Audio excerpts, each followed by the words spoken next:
আপনার কি প্রায়ই গ্যাস, অ্যাসিডিটি বা বুক জ্বালাপোড়া করে?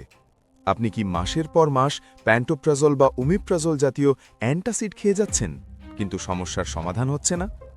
আমরা সব সময় ভাবি সমস্যাটা পেটে, তাই প্রতিকার খুঁজি পেটের ভেতরে। কিন্তু আপনি কি জানেন, আধুনিক চিকিৎসা বিজ্ঞান বলছে আপনার পেটের সমস্যার ৯০% কারণ আসলে আপনার পেটে নয়, বরং আপনার মুখে লুকিয়ে আছে। অবাক হচ্ছেন? ভাবছেন মুখ দিয়ে তো আমরা শুধু খাবার খাই, সমস্যা হবে কেন? আজ এই ভিডিওতে আমি এমন এক ধ্রুব সত্য উন্মোচন করতে যাচ্ছি যা জানলে আপনার জীবন বদলে যাবে। কেন জাপানিরা এত দীর্ঘজীবী হয় আর কেন আমরা সারাদিন গ্যাস্ট্রিকের ওষুধ খাই, তার গোপন রহস্য লুকিয়ে আছে আপনার চিবানোর অভ্যাসের মধ্যে। পুরো ভিডিওটি মন দিয়ে দেখুন, কারণ আজ থেকে আপনার হজমের ধারণা চিরতরে বদলে যেতে চলেছে। আমাদের শরীরের পাচনতন্ত্র বা ডাইজেস্টিভ সিস্টেম আসলে একটি লম্বা টানেলের মতো, যার শুরু মুখ দিয়ে আর শেষ মলদ্বার দিয়ে। আমরা মনে করি হজম শুরু হয় পাকস্থলিতে গিয়ে, কিন্তু আসল সত্যি যা হলো, হজম প্রক্রিয়ার প্রথম এবং প্রধান ধাপটি সম্পন্ন হয় আপনার মুখের ভেতরে। প্রকৃতি আমাদের দাঁত দিয়েছে কেন? শক্ত খাবারকে পিষে তরল করার জন্য। কিন্তু আমরা এখনকার ব্যস্ত জীবনে কি করি? খাবার মুখে দিই, ২-৩ বার কামড় দিই আর গিলে ফেলি। এখানেই শুরু হয় সর্বনাশ। আমাদের পাকস্থলিতে কোনো দাঁত নেই। যখন আপনি বড় বড় খাবারের টুকরো গিলে ফেলেন, তখন আপনার পাকস্থলীকে সেই কাজটা করতে হয় যা করার কথা ছিল দাঁতের। পাকস্থলী তখন অতিরিক্ত অ্যাসিড ক্ষরণ করে সেই শক্ত খাবার হজম করার চেষ্টা করে। আর এই অতিরিক্ত অ্যাসিডই যখন ওপরের দিকে উঠে আসে, তখন আপনার মনে হয় গ্যাস্ট্রিক হয়েছে। আসলে দোষটা পাকস্থলীর নয়, দোষটা আপনার দাঁত ব্যবহার না করার। মুখের ভেতরে শুধু দাঁত নেই, আছে আমাদের লালা গ্রন্থি। এই লালা বা সেলাইভা কেবল জল নয়, এতে রয়েছে টায়ালিন নামক এক শক্তিশালী এনজাইম। যখন আমরা খাবার চিবোই, তখন এই এনজাইম খাবারের কার্বোহাইড্রেটকে ভাঙতে শুরু করে। আপনি যদি ভাত বা রুটি অনেকক্ষণ ধরে চিবোন, দেখবেন সেটা মিষ্টি লাগছে। এই মিষ্টি লাগার মানে হলো হজম প্রক্রিয়া মুখেই শুরু হয়ে গেছে। কিন্তু আপনি যখন জল দিয়ে খাবার গিলে ফেলেন, তখন এই অমূল্য এনজাইম খাবারের সাথে মেশার সুযোগই পায় না। ফলে খাবার যখন পেটে যায়, তা আধা হজম হয়ে থাকে। এই অর্ধপাচিত খাবার পেটে গিয়ে পচতে শুরু করে। হ্যাঁ, ঠিকই শুনেছেন, খাবার হজম না হলে তা পেটে গিয়ে পচে গ্যাস তৈরি করে। আর সেই গ্যাসই আপনার পেট ফোলানো, বদহজম আর অস্বস্তির মূল কারণ। লালা হলো ক্ষারীয় বা অ্যালকালাইন, যা পাকস্থলীর অ্যাসিডকে ব্যালেন্স করতে সাহায্য করে।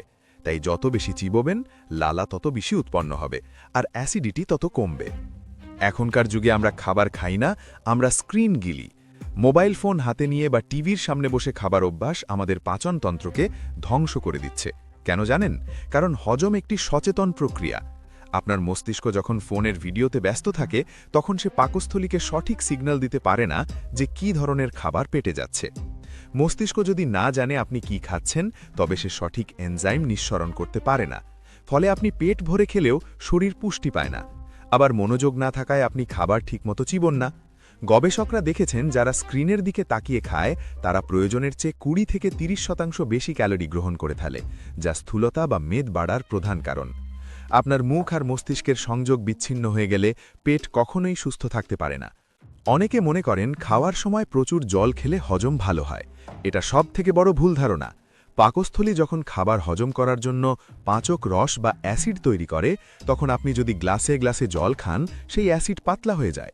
ফলে হজম প্রক্রিয়া থমকে যায়। এটাকে আয়ুর্বেদ শাস্ত্রে জঠরাগ্নি লেভানো বলা হয়। আবার খাওয়ার ঠিক পরই শুয়ে পড়া বা খুব দ্রুত খাওয়ার অভ্যাস আপনার অন্ত্রের ভেতরে থাকা উপকারী ব্যাকটেরিয়া বা গাট ফ্লোরা নষ্ট করে দেয়। যখন খাবারের বড় টুকরো অন্ত্রে পৌঁছায়, তখন ক্ষতিকর ব্যাকটেরিয়ারা সেখানে উৎসব শুরু করে, যা থেকে তৈরি হয় টক্সিন বা বিষ। এই বিষ রক্তে মিশে আপনার লিভারের ওপর চাপ সৃষ্টি করে, স্কিনে ব্রণ হয় আর সারাদিন ক্লান্তিভাব কাজ করে।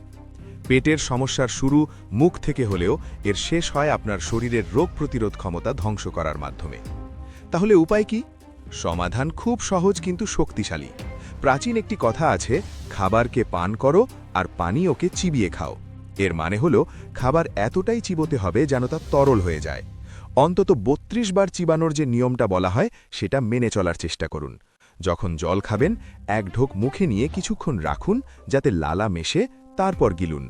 খেতে বসার সময় ফোন দূরে রাখুন, খাবারের স্বাদ অনুভব করুন। আপনি যদি আপনার মুখকে তার প্রাপ্য কাজটা করতে দেন, তবে আপনার পাকস্থলী আপনাকে ধন্যবাদ দেবে। কয়েক সপ্তাহ এই অভ্যাসটা করে দেখুন, দেখবেন আপনার আজীবনের গ্যাস্ট্রিকের সমস্যা ম্যাজিকের মতো গায়েব হয়ে গেছে। সুস্থ জীবন কোনো দামি ওষুধে নেই, আছে আপনার প্রতিদিনের ছোট ছোট সচেতন অভ্যাসের মধ্যে।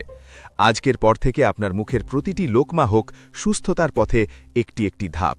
মনে রাখবেন, রোগমুক্ত শরীরের চাবিকাঠি আপনার প্লেটে নয়, আপনার চিবানোর ধরনের মধ্যে লুকিয়ে আছে।